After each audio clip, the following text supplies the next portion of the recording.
Alors, une autre manière de déterminer la discrimination qui est apparue aussi avec le développement des logiciels et de l'informatique, c'est plutôt de faire des calculs vraiment corrélationnels de l'ensemble des résultats à un item pour tous les sujets que l'on va corréler avec les résultats de ces mêmes sujets au test total.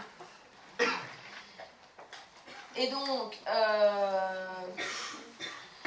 c'est donc un calcul de corrélation entre le score à l'item et le score total au test. Pourquoi? Pour mesurer la cohérence. S'il y a une bonne corrélation entre les scores que les sujets ont obtenus à l'item et les scores qu'ils ont obtenus au test total, ça veut dire qu'il y a une bonne cohérence entre ce que mesure l'item et ce que mesure le test total. D'accord? S'il y a une bonne corrélation entre les deux. Et donc, si mon test discrimine bien les sujets, mon item doit bien discriminer les sujets aussi. Plus évidemment l'item isolé est corrélé au test entier, plus il est discriminant. Puisqu'un bon test, c'est un test qui permet de discriminer entre des sujets. Et alors, oui, même si l'item n'est pas corrélé avec la performance, la corrélation, elle reste quand même positive, puisque l'item, il est inclus dans le score total. Donc, évidemment, vous faites la corrélation entre un ensemble de scores obtenus pour un item et le score total au test, mais le score total, il comprend le score qu'il y a dans l'item. Donc, ça ne peut pas être complètement inversé, cette histoire, d'accord? Donc, la corrélation sera de toute manière positive. C'est pas possible d'avoir vraiment autre chose. Alors, il y a d'autres techniques dans lesquelles je ne vais pas rentrer, où certains calculent la corrélation entre l'item et le test duquel ils ont enlevé l'item, pour être pour ne pas faire une corrélation avec finalement des valeurs qui se retrouvent dans les deux variables que l'on corrèle, puisque l'item se retrouve dans le score total. Donc il y a d'autres techniques qui le font, d'autres méthodes où on enlève du score total les scores de l'item que l'on va corréler. Alors c'est donc des mesures de corrélation, donc en fait tous les coefficients de corrélation peuvent être utilisés, vous en connaissez. Coefficient de corrélation.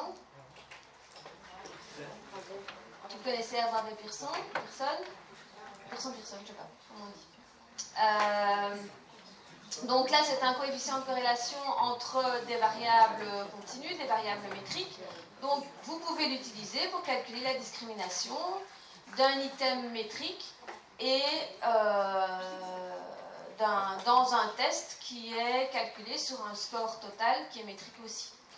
Maintenant, si votre item est dichotomique et que votre score total est métrique, il y a d'autres types de coefficients de corrélation que vous pouvez utiliser.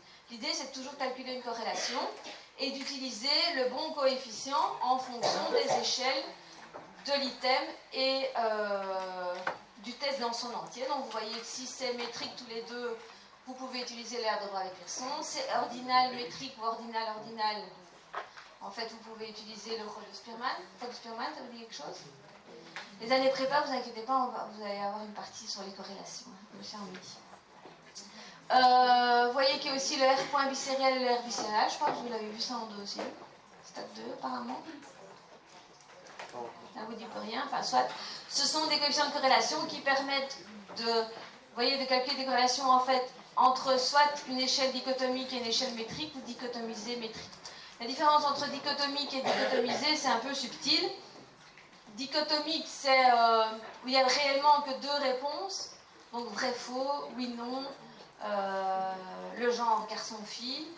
Ça, c'est une échelle dichotomique. Dichotomisée, c'est quand en fait vous avez plutôt une échelle, vous avez une échelle continue et vous décidez de mettre un seuil, et tout ce qui est en dessous du seuil, c'est une valeur, tout ce qui est au-dessus du seuil, c'est une autre valeur. Donc cette échelle à deux valeurs que vous avez construite en posant un seuil sur une échelle continue, c'est ce que vous appelez une échelle dichotomisée. C'est un peu subtil. Et donc vous avez ici un exemple d'évaluation d'indice de discrimination. Prenons l'item, donc vous avez de nouveau 6 items, 15 sujets. Total, c'est le score total de chacun des sujets au test dans son entier, donc en prenant en compte tous les items.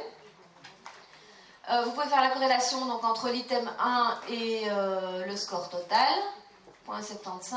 Entre le 4 et le score total, 0,67.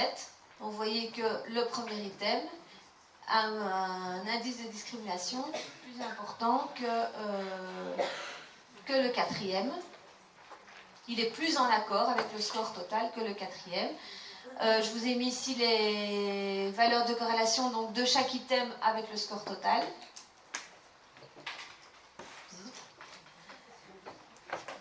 Et je vous ai mis en fait la discrimination, mais par l'autre méthode, par la méthode qu'on a vue juste avant, où on calcule la différence de l'indice de difficulté entre le groupe d'effort et le groupe des faibles, pour qu'on puisse comparer les deux méthodes.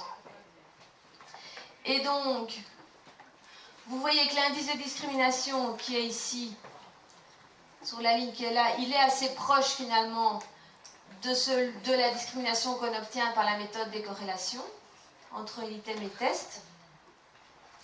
Mais évidemment, par définition,